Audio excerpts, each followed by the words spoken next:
The weeks are punctuated by Thursday.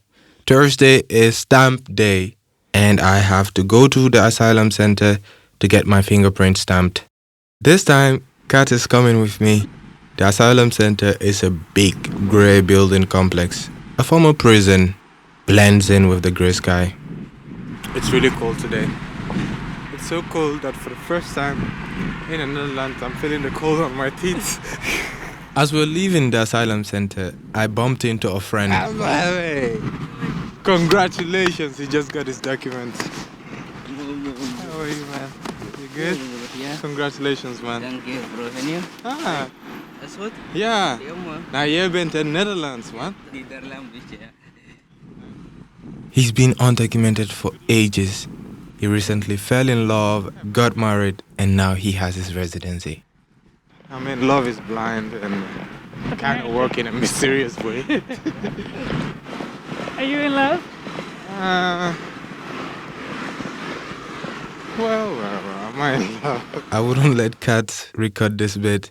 I'm dating someone and I'm not sure how I feel. I'm trying to be cautious, gotten my heart broken a few times. She wants an open relationship. What does that mean, an open relationship? I have no idea. I asked Katz if she knows what it means, and she laughs. Apparently, all her friends are still wondering the same thing. We are on our way back to Amsterdam, watching the endless flat fields from the train, filled with wet jackets and steamed up face masks.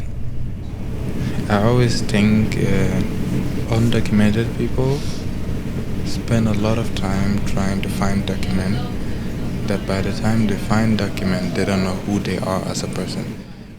I'm speaking quietly so I don't bother other people on the train. But also, this is the first time I'm sharing some of my sadness. Do you understand what I'm saying? That it's become your identity. Katz was wearing a face mask.